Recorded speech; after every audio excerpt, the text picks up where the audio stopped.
மதிப்புரை செய்ய அனுமதி அளித்ததற்கு இந்த நிகழ்ச்சியை தலைமை ஐயா திரு மனோகரன் அவர்களுக்கும் மற்றும் ஏனைய அறிவார்ந்த நண்பர்களுக்கும் எனது வணக்கத்தை தெரிவித்து இந்த நூலை குறித்து மதிப்புரை என்பது சிறிது அதிகமான வார்த்தையாக இருந்தாலும் எனது இந்த புத்தகம் குறித்த எனது அனுபவத்தினை உங்களுடன் பகிர்ந்து கொள்ள விரும்புகிறேன்.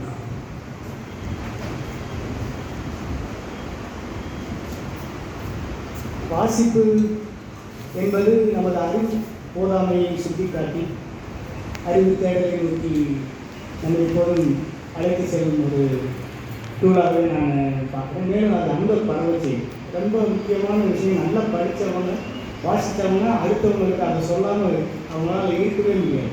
அது ஒரு அன்பு செய்யும். அப்படி எனக்கு வாசிப்பு ஒரு ஈடுபாடை ஏற்படுத்திய எழுத்தாளர் திரு எஸ். ராமகிருஷ்ணன் அவர்களுக்கு மனமாற நன்றி கூறியே உரையாடுகிறேன்.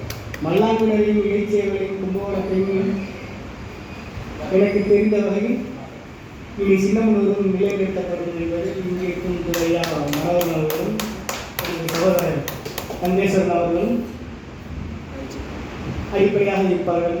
திரு நண்பர்கள் எனக்கு இனி பழக்கங்கள் இது தெரிந்து என்று சொல்லி தோன்றுகிறேன். சுகுமாரன் கவிதைகள் என்பது இதை அறிமுகப்படுத்ததும் ராமகிருஷ்ணன் அவரோட உரையை கேட்டிருக்கும்போது இப்படிதான் சுகுமாரன் கல்விகள்ல அப்படின்னு நிறைய இடத்துல குறிப்பிட்டுக்கிட்டே இருந்தார். நான் சுகுமாரன் கல்விகள்லாம் என்ன யார் இவர் அப்படின்னு சொல்லிட்டு தேடும்போது அது நிறைய தகவல்கள் கிடைச்சிச்சு. ஒரு 1957 கோவையில் பிறந்திருக்காங்க.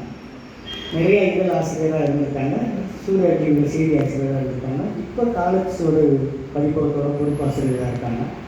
இவ்வளவு வேலைகளை பார்த்துட்டு நிறைய கவிதைகள் எழுதியிருக்காங்க. 85 74லேருந்து 2019 வரைக்கும் எழுதிய கவிதைகளோட தொகுப்பு தான் இது. அவர் நிறைய கவிதை புத்தகம் இருக்காங்க. அப்புறம் தொகுத்து ஒரே புத்தகமாக இதில் போட்டிருக்காங்க. காலேஜோட பதிப்பகத்துலேருந்தே வந்திருக்கு.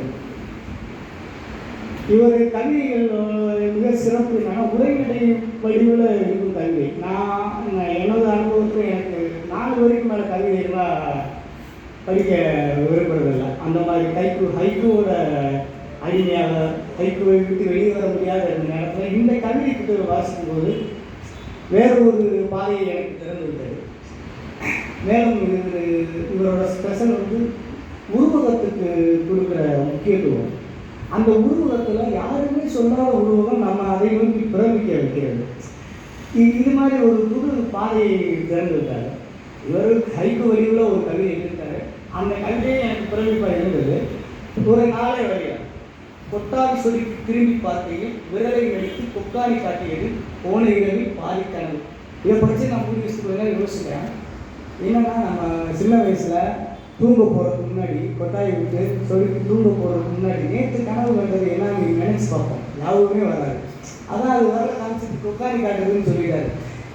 இது பயங்கர பிரமிப்பாக இருக்குன்னு சொல்லிட்டு அவர் தன்னுடைய எடுத்து படித்து பார்த்தா இந்த கவிதை 74வது வருஷம் அவர் எழுதியிருக்காரு. அப்போ அவருக்கு 16 வயசோ 17 வயசோ ஆகிடும். அதுவே நம்மளுக்கு பிரமிப்பு இருக்குன்னா 2019 எழுதின கவிதை எப்படி இருக்கும்?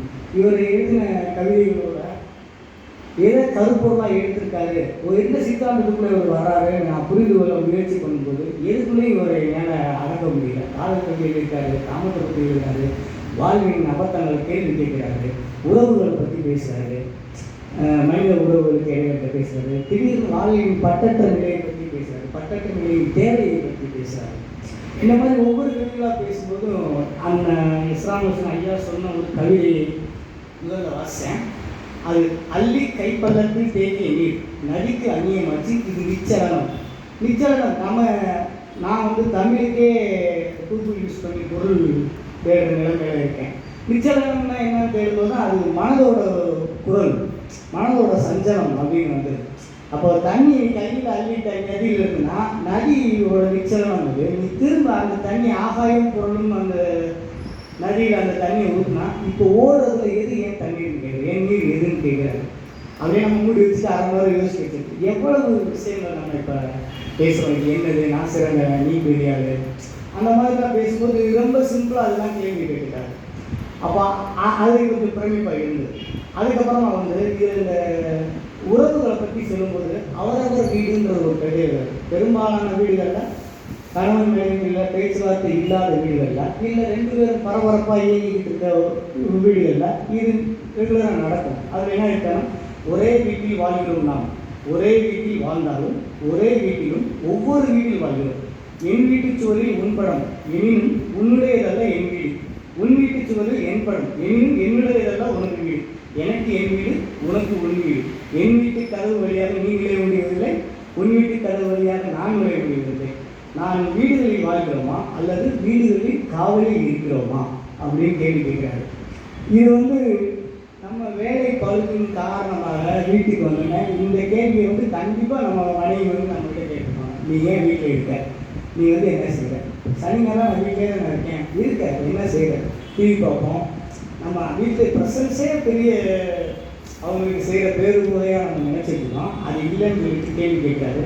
இந்த வாசிப்போட பெரிய ஸ்பெஷல் என்னென்னா, நம்ம படித்தோன்னே நம்ம அதில் அப்ளை பண்ணி நம்ம எதையாவது செய்யணுமா அப்படின்னு. இப்போ ஒரு தாரிக் அவர்கள் சொன்னாங்க மகள் இருந்தது, அந்த கவிதை நான் சில நாட்களுக்கு முன்னாடி மூணு பார்த்தேன், அந்த வாசிக்கிறத பார்த்தேன்.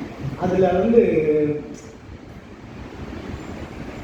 கண்டக்ட் அதுதான். ஒரு பெண் குழந்தை என் வீடுன்னு சொல்லிக்கிறதுல திடீர்னு அம்மா வீடுன்னு சொல்கிற சேஞ்ச் அந்த சமூகம் எப்படி அதை உருவாக்கி வச்சிருக்கோம். நம்ம கேள்வி எழுப்பும் போது நம்ம கேள்வி நமக்குள்ளே யோசிக்கும் போது இது நடக்கக்கூடாது, இதுக்கு என்ன நம்ம சரி பண்ணாலும் யோசிச்சு வைக்கிறதான் வாசிப்போட மிகப்பெரிய ஸ்பெஷல். இதே பல 2003 நாட்களில் பிரியா தப்பின் ஒரு எழுத்தாளர் ஆனந்தவுடன் ஒரு தொடர் பேசாத பேச்சலாம் அதில்